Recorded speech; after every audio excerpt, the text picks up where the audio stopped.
الحمد لله الذي أنشأ وبرى وخلق الماء والثرى وأبدع كل شيء وذرى، لا يغيب عن بصره النمل في الليل إذا سرى، ولا يعزب عنه مثقال ذرة في الأرض ولا في السماء، له ما في السماوات وما في الأرض وما تحت الثرى، وإن تجهر بالقول فإنه يعلم السر وأخفى. الله لا إله إلا هو، له الأسماء الحسنى، أحمده على نعمه التي لا تزال تترى، وأصلي وأسلم على نبيه محمد المبعوث في أم القرى، وعلى آله وأصحابه الذين انتشر فضلهم في الورى، وسلم تسليما كثيرا مزيدا. تبانجي gushimira Uwiteka Allah subhanahu wa ta'ala, Imana rurema, Imana ishobora byose mu bihe byose. Tuyishimire kubw'ingabire zitandukanye duhundagaza uko bwije nuko bukeye. Iyo Mana tuvuga niyo yabanjirije buri kimwe, iyo Mana dusenga nizasozereza buri kimwe, iyo Mana twiringira n'ifite ububasha kubwa buri cyari cyo cyose mubiriho. Amahoro n'imigisha n'ibisakare ku ntumwa y'Imana Muhammadun sallallahu alayhi wa sallam, awe nabiwe n'abasangira ngendo be n'abazakomeza gutera ikirenge mu cyabo kugeza ku munsi w'imperuka. Dusaba Allah subhanahu wa ta'ala yuko adushira muri abo ngabo, Allahumma amin. Ibadullah, bagaragu ba Allah, ndabagira inama nkwiriye kwigira bwa mbere yo gutinya Uwiteka Allah subhanahu wa ta'ala. Intsinzi y'ubu buzima iri mu kugandukira Uwiteka Imana isumba byose. Kwitwararika kwacu nibyo bizaduhesha ikuzo, ni nabyo bizaduhesha umwanya uhambaye imbere y'Uwiteka Allah subhanahu wa ta'ala. Bafite intsinzi bazanakomeza kubaho mu buzima bw'ibyishimo n'umunezero.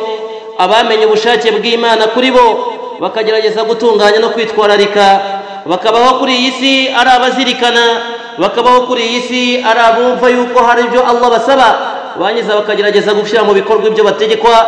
Iyo niyo ntsinzi y'umwemeramana hano kuri iyi si, intsinzi yo mu nda y'isi n'ejo ku munsi w'imperuka. Bagaragu ba Allah, Allah mu Qur'an aratubwira ati inna lilmuttaqina mafaza. Mu by'ukuri abatinya Uwiteka, mu by'ukuri abagandukira Uwiteka, hum alladhina fazu fil hayati ad-dunya wa fil akhirah. Abo ngabo nibo banyentsinzi muri ubu buzima bwaha kuri iyi si n'ubuzima bw'ejo hazaza imbere y'Uwiteka Imana isumba byose. أيها المؤمن مقرب الله، تدبر إذا جمعت الخلائق في صعيد واحد. تجرز وجرا كبيري وبقيمان زاكو ساني بريم بجوسي مكيبانزا كيمني. واشتد غضب الجبار، مزورا كريم قيمان بكرشوك في ينجيرا. وقالت جهنم هل من مزيد، كروا مونسي جهنم إيقا سبين ينجيرا يقوجرانغو ينجزغوي نيوما يابو يا مزيبو شربومو. ودنت الشمس من رؤوس الخلائق، tekereza igihe izuba rizegerezwa imitwe y'ibiremwa. wastawa al-ahrar wal-abid, maze kuri uwo munsi bagaragwa Allah, abantu bari bafite ubwigenge, abantu babayeho nta bibazo bafite namba, ubwo bazaba bareshya neza neza n'abahoze ari abacakara, babandi basuzuguzaga imboni, babandi babonaga ko nta gaciro bafite. Kuri uwo munsi ubwo bazaba bareshya. wastawa al-faqir wal-ghani, kuri uwo munsi bagaragwa Allah, abakene n'abakire bakaba bareshya imbere y'Uwiteka Imana isumba byose. uwo munsi bagaragwa Allah. ويسأل تبارك وتعالى الأنبياء، ومنسي ما نزابز إنهم نبهنوزتي ماذا أجبتم المرسلين، ماذا عجبتم. ويمونسي نيكي مغانم يمربوزي كنسبزا، ويمونسي نيكي موزا كنغيرا كرو يمونسي، فيقولون مزي زانونا بابهنوزي بغسبزو ويتيك الله سبحانه وتعالى بتي لا علم لنا إلا ما علمتنا، لا علم لنا إنك أنت علام الغيوب. nyagasani Imana ntacyo dufite, ntacyo tuzi twagusubiza cyakumara uburakari, ntacyo tuzi cyagusubiza cyacuruza byibuze uburakari bwawe. mu by'ukuri ni wowe mumenyi w'ibyihishe. ويسأل الناس جميعا، uwo munsi bagaragwa Allah. ويسأل الناس جميعا، abantu bose bazatangira kubazwa ku gato na kanini. وقالوا لجلودهم لما شهدتم علينا، kuri uwo munsi bagaragwa Allah, ibizabasha kuba byavuga n'ingingo zikugize umunsi kuri uwo munsi bagaragwa Allah ibizabasha gusubiza Uwiteka Allah subhanahu wa ta'ala n'ingingo zikugize. Allah mu Qur'an aratubwira ati وقالوا لجلودهم abantu bazabaza imibiri yabo bati lima shahidtum alaina kuki uyu munsi mwifuje kutubera abahamya ku by'ibyo twakoze. qalu ingingo zose zizasubiza umuntu ziti antaqana Allahu alladhi antaqa kulla shay watuvugishije ni Allah we uvugisha icyo ashaka mu buryo ashaka. bagaragwa Allah kuki ntangije aya magambo ameze gutya kuki ntangije ubu buryo muri ubu buryo. bagaragwa Allah ndagira ngo tuganire kuri uyu munsi ku kibazo gikomeye isi uyu munsi ifite ndetse cyamaze gusa nkaho cyamaze kwima intebe kugeza ubwo bagaragwa Allah umukuru atinyuka akarya umutoya kugeza ubwo bagaragwa Allah hahandi umuntu akusanya umutungo atitaye ku mutungo y'abakusanya uwo ari we bikaba byaba ngombwa yuko umutungo we bagaragwa Allah awukusanyirizamo n'umutungo w'abakene imfubyi abapfakazi ibyo byose akabihindura umutungo we. tugiye kuganira kuri dhulma amahugu bagaragwa Allah. Allah mu Qur'an aratubwira ati ولا تحسبن الله غافلا عما يعمل الظالمون ngo ntuzakeke yuko Uwiteka Allah subhanahu wa ta'ala atabona inkozi z'ibibi atabona babandi barya amahugu barya utwabo bakarya n'utw'abandi ndetse bakanigamba bikora mu gatuza bumva yuko ari cyo cyubahiro cyabo bumva yuko ari ibyabo barya wa mukene akaburara nyamara ku ruhande hari wa wundi wariye ibyo uyu mukene wa wundi bagaragwa Allah udafite aho yakurega kubera kubona ko nta ruvugiro ukarya utwe kamwe ku kandi ukanikora mu gatuza ukamubwira utuzandega aho ushaka. ntuzakeke yuko Allah tumva amarira y'uriya mugaragu. umwe mu basizi b'abara bavuga amagambo meza akavuga ati la tahsabanna aravuga ati uramenye na rimwe ntuzakeke yuko Allah atazi ibyo ukora. uramenye na rimwe ntuzumve yuko aho uri Allah atakureba. uramenye na rimwe ntuzakeke yuko wifiteho ububasha n'imbaraga kugeza ubwo bikwibagiza Uwiteka Allah subhanahu wa ta'ala ugahuguza uyu ntusiguriya ukarya imfubyi ukarya abapfakazi ukarya babandi batishoboye uhundagaza mu nda yawe wibwira yuko ntaho bakurega nta naho bakubwirira. لا تظلمن إذا ما كنت مقتدرا فالظلم يرجأ قباه إلى الندم تنام عيناك وعين المظلوم منتبه يدعو عليك وعين الله لم تنم. umusizi avuga amagambo meza akavuga ati uramenye ntuzahuguze uwo ari we wese mu buryo ubwo aribwo bwose. ntuzahuguze kubera ko ufite ububasha n'ubushobozi kubera ko uraryama ugasinzira uraryama ukumva nta kibazo nyamara uwo waririye umutungo nyamara uwo wahuguje icyubahiro nyamara uwo wahuguje mu buryo ubwo aribwo bwose wallahi gusinzira byamunaniye. yad'u alayka wa aynu Allahi lam tanam nta kindi akora bagaragwa Allah arimo aratakamba ati ya rabbi ya rabb nyagasani mana yanjye nyagasani mana yanjye kanaka ari utumye mburara nyagasani mana yanjye runaka ari utumye ngera muri ubuzima nyagasani mana yanjye kanaka araryamye ariko nzi neza yuko yashatse kunyereka imbaraga mfiteho ndakwinginze ngo munyerekere imbaraga umufiteho. wala tahsabanna ntuzakeke yuko Allah tumva ubusabe bw'uyu mukene wahuguje. ntuzakeke yuko Allah tumva wa wundi waririye umutungo wa wundi wahuguje icyubahiro cye wa wundi wahuguje icyo ari cyo cyose mu byari byo byose mu buzima bwawe. Allah ntabwo ari indangare kuri ibyo ngibyo arabareba arakuzi ku mbaraga zawe anazi n'uriya ku ntege ze. innama yuakhiruhum liyawmin tashkhasu fihi al-absar. Qur'an iratubwira ngo Allah aramureka Allah arakwirengagiza mu mahugu yawe agakomeza kuguhereza igihe kugeza igihe amaso azaturumbukira mu bitekerezo kugeza ubwo amaso azaturumbuka mu bitereko byayo udashobora gusubiza intege zawe inyuma ndetse bagaragwa Allah udashobora no kuba wakwikura mu mutego Imana yaba yagushizemo.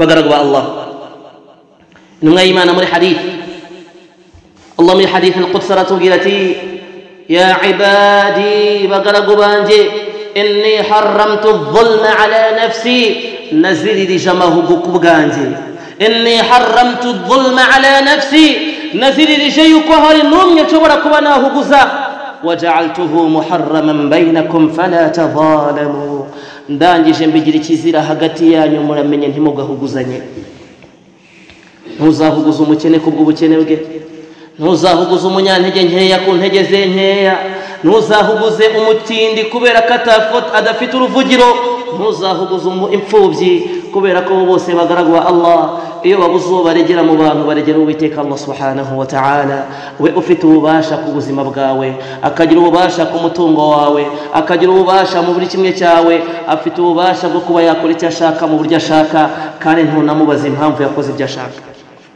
bagaragwa Allah أيها المؤمن فالظلم ظلمات يوم القيامة bagaragwa Allah mumenye neza yuko amahugu azakurura umwijima ku munsi w'imperuka nyirayo nk'uko intumwa y'Imana sallallahu alayhi wasallam ibitubwira muri hadithi yakiwe na Jabir radiyallahu anhu intumwa y'Imana sallallahu alayhi wasallam iravuze iti ittaqu adh-dhulma nimwirinde amahugu fa inna adh-dhulma kuko amahugu dhulumati yawm al-qiyamah bizagukururira umwijima uhambaye ku munsi w'imperuka wattaqu ash-shuhha kandi mwirinde ubugugu fa inna ash-shuhha kuko ubugugu ahlaka man kana qablakum bwawuretse ababanjirije ala an safaku dima'ahum kugeza ubwo bamenye amaraso hagati yabo wastahallu maharimahum ndetse banarengera imbago z'Uwiteka Allah subhanahu wa ta'ala nanone kandi bagaragwa Allah ubujyanama bw'intumwa y'Imana sallallahu alayhi wa sallam tugira inama aratubwira muri hadithi yakiwe na Abi Hurayra Imana imwishimire mu by'ukuri intumwa y'Imana sallallahu alayhi wa sallam yaravuze iti la tu'addanna al-huquqa ila ahliha yawm al-qiyamah hatta yuqadu lish-shati al-jalha'i min ash-shati al-qarna intumwa y'Imana aratubwira iti ni ngombwa yuko buri wese azishura ni ngombwa yuko buri wese wahuguje agomba kwishura ku munsi w'imperuka kugeza n'ubwo Imana izafata ihene ebyiri imwe yakubise ngenzi yayo kuko irusha amahembe maze Allah yambure ya yindi yatewe yakubiswa amahembe maze Allah yambure ya yindi yari ifite amahembe ihereze ya yindi itari ifite amahembe maze yishure ngenzi yayo fama baluka in kana fil hayawan uratekereza iki mugaragu wa Allah niba uko kwishyurwa kuzaba kubera ku matungo wowe bimeze bite mu gihe wahuguje mugenzi wawe bagaragwa Allah intumwa y'Imana Muhammad sallallahu alayhi wasallam yicanye n'abasahaba yababaje ikibazo kitoroshye bagaragwa Allah ariko cyoroshye mu gusubiza ariko gutekereza ushobora gusanga gifite uburemere bwacyo intumwa y'Imana yabaje abasahaba muri bo harimo abacuruzi muri bo harimo abafite byinshi batunze muri bo harimo abahombyi bashoye bagahomba intumwa y'Imana irababaza iti atadruna manil muflis ese mwaba muzi umunyagihombo uwo ari we baramusubiza bati al-muflisu fina wo tuzi nk'umunyagihombo muri twe man la dirham lahu wala mata' ni wa wundi udafite shinge na rugero ni wa wundi udafite ibyo acuruza ntabe afite icyo yashora ntabe afite icyo aricyo cyose uwo ni wo munyagihombo muri twe naam iki nicyo gisubizo natwe cyacu wo tuzi yuko ari umuhombyi ni wa wundi udafite shinge na rugero udafite icyo yatanga ngo agire ingurane ahabwa intumwa y'Imana irangije ababwira iti al-muflisu min ummati umunyagihombo mbabaza ntabwo ari umunyagihombo w'iyisi umunyagihombo mbabwira mbabaza ni umunyagihombo muri umma yanjye yati yawm al-qiyamah uzamubona ku munsi w'imperuka bisalati yarasenze neza masha Allah swala ze nta kibazo zifite murabizi bagaragwa Allah awwal ma yuhasabu bihi al-'abd yawm al-qiyamati as-salah ikintu cyambere umuntu azabazwa ku munsi w'imperuka ni sala uyu muntu w'umunyagihombo intumwa y'Imana tuganiriza azaba afite sala zuzuye nta kibazo afitanye na Allah ku sala mu bundi buryo yabereye Allah uwo yagombaga kuba we Imana imutegeka gusara asari ni sala gusa kalla intumwa y'Imana ikomeza itubwira iti wazaka azaba yaratanze na zaka azaba yaratanze amaturo wasiyam yewe gusiba no kwiriza bizaba byaramuranze ubuzima bwe bwa buri munsi nta kibazo afitanye na Allah ku mategeko yiwe wal hajj yewe n'umutambagiro mutagatifu. Intumwa y'Imana itubwira yuko الحج المبرور ليس له جزاء إلا الجنة. حجة يوزوية حجة وقوزة مبرجة بقوزوية nta kindi gihembo uhemburetse kujya muri aljanna. Uyu muntu nawe azaza yarakoze hijja kandi hijja idafite ikibazo. Ya Rasulullah, yewe n'umwe y'Imana watubwiye swala dusanga ariyo nkingi ya mbere nyuma ya shahada, watubwiye somo twumva agaciro kayo, watubwiye zakka twumva uburemere bwayo, watubwiye hijja tuzi ibyiza byayo. Ni ibiki bigiye guhindura uyu muntu umunyagihombo nyuma yuko yujuje byose? Ndagira ngo nkubwire mugaragu wa Allah, bifate neza neza nk'umuntu washoye amafaranga menshi mu duka kandi agashorera ahantu haboneka abakiriya mu buryo butandukanye. Uyu muntu araba umunyagihombo kubera iki? Tekereza ubugira kabiri, iswala wasaye zirangana zite? Tekereza mugaragu wa Allah, sadaqa watanze irangana gute? Tekereza mugaragu wa Allah, bangahe wafashije mu nzira, bangahe bingahe wakoze mu by'Imana gutegekaga gukora, ariko hamwe n'ibyo ngibyo intumwa y'Imana ikomeje kukwita umunyagihombo. Twumva intumwa y'Imana sallallahu alayhi wasallam. Intumwa y'Imana iratubwira iti ويأتي فيأتي وقد شتم هذا وسفك دم هذا ونبش عن عرض هذا وضرب هذا. dore bikuzatuma bagaragu ba Allah abo munyagihombo kwa Allah nta kibazo hafite, reba hasigaranye ikibazo kandi kimukomereye. ngo azaza kuri uwo munsi وقد شتم هذا, hari igihe runaka mu myaka yatambutse yarigeze gutuka kanaka, gutuka bagaragu ba Allah. Intumwa y'Imana atubwira iti sibabul muslimu fusuq wa qitaluhu kufr. Abayisilamu gutongana no gutukana hagati yabo ni ubwangiza, baramuka barwanye bikaba byabagumisha muri kufru ubuhakanyi. Kangahe dutukana tubizi cyangwa se tutabizi? Muna kumva na kintu cyoroshye. Bangahe twatute bagaragu ba Allah tutakibuka niba ntakibaho. Ariko kuri uwo munsi yawma yaqumu an-nasu li rabbil alamin, no munsi Allah azaba yahuye n'ibiremwa byose, wa wundi wibagiwe ntago wigeza kwibagirwa. ويأتي وقد شتم هذا, azaza yarigeze gutuka kanaka. Niyo mpamvu intumwa y'Imana sallallahu alayhi wasallam mu byitubwira yatubwira ngo mwemera Imana ntago ashobora kuba umuntu uvumana. Mwemera Imana nyakuri hagavumana, arinda ururimi rwe kuba rwabasha kurengera imbago. Niyo mpamvu mu yindi hadithi intumwa y'Imana yatubwira iti almuslimu, umuyisilamu mwiza, man salima almuslimuna min lisanihi wa yadihi, ni wa wundi abantu bazatekana kuri we kubw'ururimi rwiza afite, bakagira ugutekana kubw'amagambo amusohoka mu kanwa, ndetse n'imbaraga ziwe zikaba ari imbaraga zibarwanirira zitari imbaraga zibarwanya. Abantu bakagira ugutekana kubw'ururimi rwabo.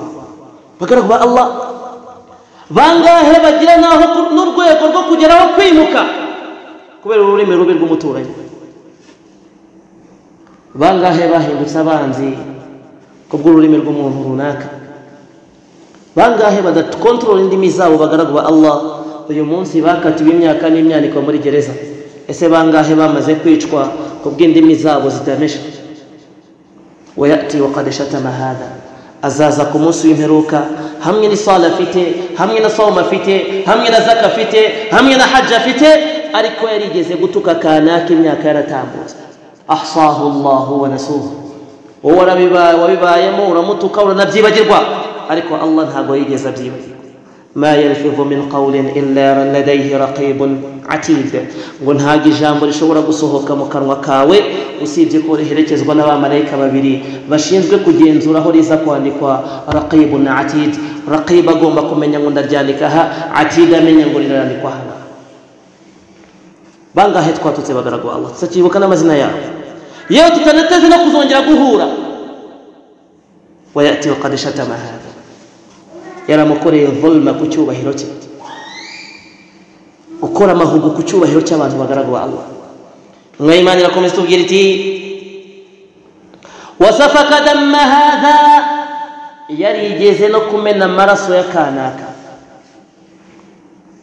Bagaragu ba Allah, السفك الدماء ukumena amaraso bagaragu wa Allah ni kimwe mu byaha bihambaye imbere y'Uwiteka Allah subhanahu wa ta'ala.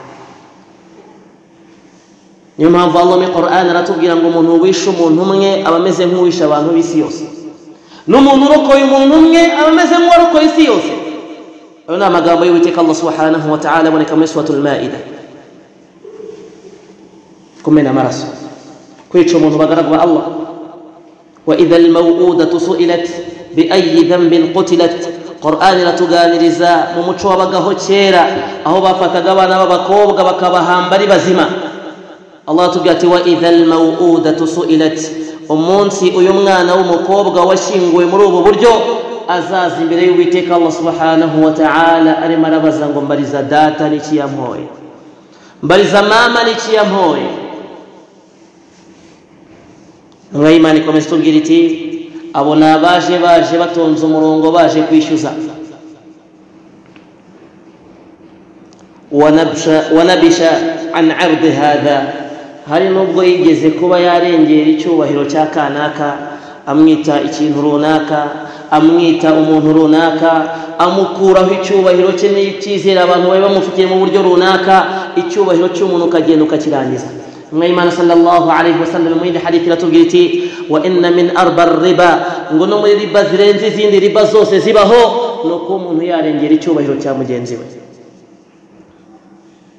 Umuntu bagaragu wa Allah, wa laqad karramna bani adam, umuntu twamuhaye icyubahiro niko Qur'an tubwira, ko wajya kumusebya, ko wajya kumuharabika, ko wamwita amazina atamukwiriye atagendanye n'icyubahiro cye n'agaciro ke, nabyo ni kimwe mu bintu bizatuma umuntu ahinduka umunyagihombo ku munsi w'imperuka.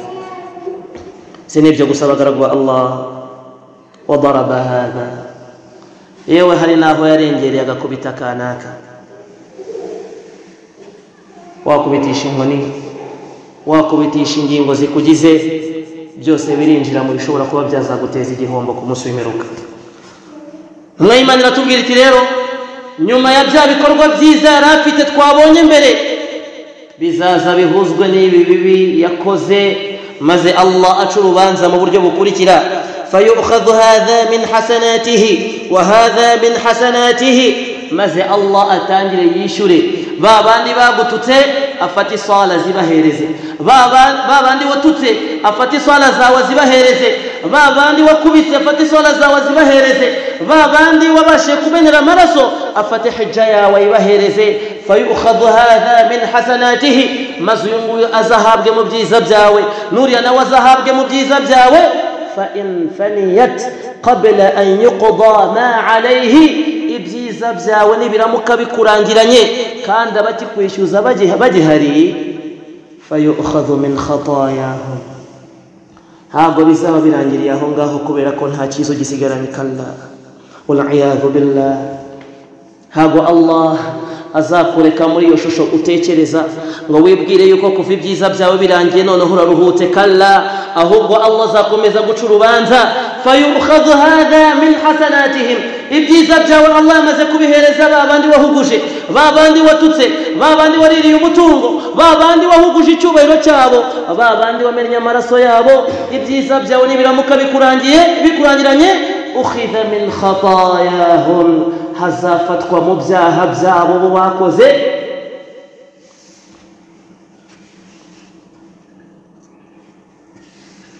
Faturiha alayhi, bazafata mu byaha byabo. Wenda hari yari umusinzi, wenda hari yari igisambo, wenda hari ibindi byaha yaba yari afite kandi afite uwo yishyuza. Allah azafata muri bya byaha byabo, nibarangiza babikujugunyeho. Faturiha fin nar, nibarangiza bakukujugunye mu muriro. Nyuma y'ibyiza by'ingana n'umusozi wari ufite byose bihindutse umuyonga, ahubwo ibyaha byawe biriyongereye kubw'amahuguhugu z'amabandi. wal asri innal insana lafi khusr illa alladhina amanu wa amilus salihat وتواصوا بالحق وتواصوا بالصبر. بارك الله لي ولكم بالقرآن العظيم ونفعني بآيات وذكر الحكيم. أقول ما تسمعون فاستغفر الله لي ولكم ولسائر المسلمين من كل ذنب، والتائب من الذنب كمن لا ذنب له.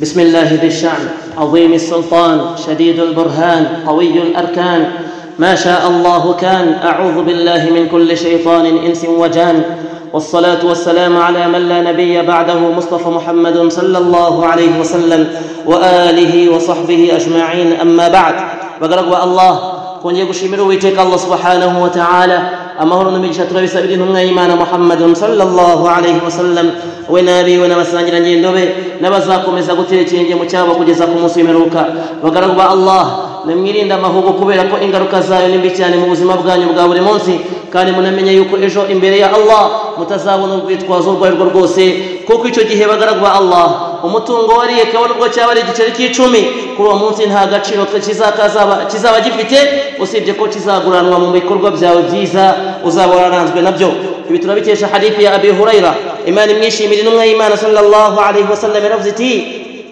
من كانت عنده مظلمة لأخيه وأولو ويسي وابو جفته إبجاه بوجه مجينزيوي تجينا زمات كوي ما قرق الله هانو هرچنيوي أولو ويسو زنيزا يكو هاريچو يا وفته كتاري چا مجينزيوي نو متونغو akabazi neza yuko mutunga afite atari uwa mugenzi we n'icyubahiro akabazi neza yuko akomeje gutuka no gusebya mugenzi we numwe Imana tugira inama igira iti min ardihi aw min shay'in falyatahallalahu minhu al-yawm ngo uwaro wese ufite icyo yahuguje mugenzi we nakikureho uyu munsi nasubize nyiracyo uyu munsi cyaba ari cyubahiro gerageza niba hari uwavugaga nawe utangira umuvuge neza kandi namusaba imbabazi ku by'ibyo wamuvuzeho mbere niba ari n'umutungo kabone ubwo cyaba ari igiceri cy'icumi gerageza ugisubize nyiracyo mbere y'ibyo intumwa y'Imana igiye kutubwira imbere intumwa y'Imana atubwira iti nabyikureho uyu munsi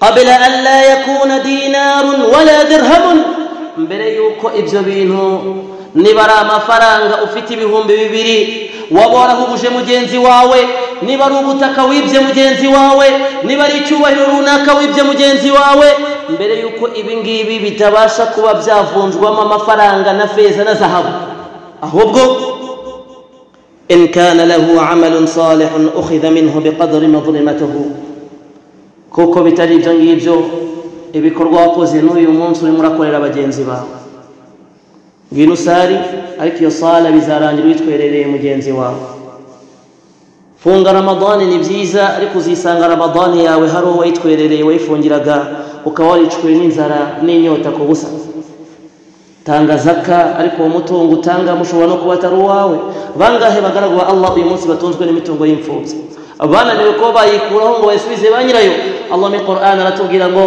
innal ladhina ya'kuluna amwal al-yatama dhulma inma ya'kuluna fi butunihim nara wa sayaslawna sa'ira mu byukuri babandi barya imitungo y'imfubyi nta kindi binjiza mu mitima mu nda zabo uretse umuriro kandi uwo muriro bazazurwa bashyirwamo bangahe bagaragwa Allah bagiye kugabana muzungura bakarya barumuna babo bangahe bagaragwa Allah babonye kanaka umutungo afite umutungo yamara gupfa wa mutungo ukaryanirwamo n'abavandimwe umugore abana bakaburizwamo byiyambura uyu munsi usubize nyirukuri ukuri kwe kandi man taraka shay'an lillah unamenye neza yuko uretse ikintu kubera Allah awadahu Allah khayran minhu Allah muhereza inguranire nziyo yaragize gute cyakindi yigomwe intumwa y'Imana ikomeza tubwira iti nanone kandi mu yindi hadith intumwa y'Imana sallallahu alayhi wasallam itubwira ku bigendanye na zulma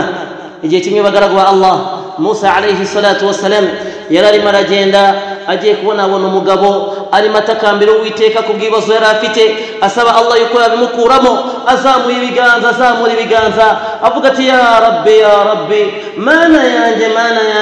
mana yanjye ndaremerewe arimo abwira nyagasani wiwe kugira ngo amukemurire ibibazo maze intumwa y'Imana Musa ibwira Allah ati ya Allah aw ma tastajibu abduka fulan ese nyagasani mana wakwakiriye uriya mugaragu urimo uragutakambira muri iriya shusho no muri buriya buryo maze Allah subiza Musa amubwira ati ya Musa yewe Musa wallahi law rafa'a yadayhi hatta yablugha anana as-sama ngo kabone nubwo yazamura ibiganza bigakora ku birere yangiza akarira mu buryo bwose bushoboka akanakambira mu buryo bwose bushoboka mastajabtu lahu uwo muntu ntabwo nshobora kuba namwakirira Allah Musa abaza Allah ati ya Allah wa ma dhanbuhu nikiye cyahazira cyatuma utamwakirira hamwe n'iyo shusho mbwiye ya Allah aramusubiza ati mu by'ukuri ibyo afite byose n'amahugu yahuguje ni gute namutabara kandi yaranze kuba yatabara bagenzi babasubiza ibyaha namone kandi intumwa y'Imana sallallahu alayhi wa sallam iduha ishusho bagaragu ba Allah y'umugabo wagendaga ageze mu butayu ash'atha aghbara yuzuye ivumbi yuzuye umukungugu nta wundi yarira nta wundi yatakambira impamba ye imushiranye ageze mu butayu bagaragu ba Allah impamba natabona inkunga ya Allah ari buze gupfira mu butayu anje azamura ibiganza abwira Allah ati ya rabb mana yanjye ntabara Imana iratubwira iti wamalbasuhu haramun ariko icyari gitangaje hamwe n'ubwo busabe yasabaga imyambaro ubwawe yari yambaye mu gusaba ubusabe yari haram imyambaro yari yambaye yari amahugu wamashrabahu haram ibyo yanywaga yitwaje mu rugendo byari amahugu wenda hari uwo yayibye ayo mazi wenda hari ibyo byo kurya hari uwo yari abyambuye wenda hari iyo myambaro yari yambaye hari uwo yari yayibye maze intumwa y'Imana ibaza abasahabi babaza iti fa anna yustajabu lidhalik mukeka ko bene nk'uyu nguyu Allah yakwakira ubusabe bwabo bagaragu Allah ushobora gusanga ariyo mpamvu dusaba ntitwakirizwe kubera imigogoro y'ubundi busabe buri inyuma bagaragu Allah budusabira nabi kubera ukuntu twitwaye mu buzima bwacu bwa buri munsi bityo bagaragu Allah ni igihe cyiza cyo kubasha kuba twasubiza iby'abandi tukabasubiza uyu munsi tugifite umwuka uhumeka bitari ibyo ngibyo imbere ya Allah nta rwitwazo ala wa sallu ala akramir rasul faqad amarna bidhalika dhul jalali wal ikram faqala ta'ala mukhbira mukhatiba inna Allah wa malaikatahu yusalluna ala an-nabi ya أيها الذين آمنوا صلوا عليه وسلموا تسليما اللهم صل على محمد وعلى آل محمد كما صليت على إبراهيم وعلى آل إبراهيم في العالمين إنك حميد مجيد وارض اللهم عن أربعة الخلفاء الراشدين الأئمة الحنفاء منهم أبو بكر وعمر وعثمان وعلي وأن سائر الصحابة رضوان الله عليهم أجمعين اللهم أعز الإسلام والمسلمين وأذل الشركة والمشركين ودمر أعدائك وأعداء الدين وانصر عبادك الموحدين اللهم لا تجعلنا مغرورين فنحجب نواظرنا عن أخطائنا ونضم آذاننا عن النصائح ونغلق تفكيرنا أمام تجارب الآخرين وجهودهم اللهم لا تجعلنا مخدوعين فنندفع في الباطل ونبتعد عن الحق ونثق بمن لا يستحق شرف الثقة اللهم لا تجعلنا متكبرين فنعطي أنفسنا ما ليس لها ونتعالى بها على أقرانها ونقترف لها الحق دائما والكمال أبدا اللهم لا تجعلنا الظالمين فنأس إلى القسوة ونغتصب ما ليس لنا ونسلب غيرنا حقه المشروع في الكرامة والحرية اللهم لا تجعلنا فاشلين فنقتضي حياتنا بلا غاية وأيامنا بلا رسالة وساعتنا بلا كفاح اللهم لا تجعلنا خبثا فنضعف عن قوله الحق ونتخاذل عن مقاومة الباطل ونتراجع حيث ينبغي لنا أن نتقدم اللهم لا تجعلنا حاسدين فنتعذب النعم على غيرنا ونتعامى من خير علينا ونقضى أيامنا بين الشر واقع وآخر مقبل اللهم ارحمنا فإنك بنا راحم ولا تعذبنا فإنك علينا قادر والطف بنا بما جرت به المقادير وصل اللهم على سيدنا محمد صلى الله عليه وسلم وآله وصحبه أجمعين عباد الله إن الله يأمر بالعدل والإحسان وإيتاء ذي القربى وينهى عن الفحشاء والمنكر والبغي يعظكم لعلكم تذكرون فاذكروا الله يذكركم واشكروه على نعمه يزدكم ولذكر الله أكبر والله يعلم ما تصنعون أقم الصلاة الله أكبر الله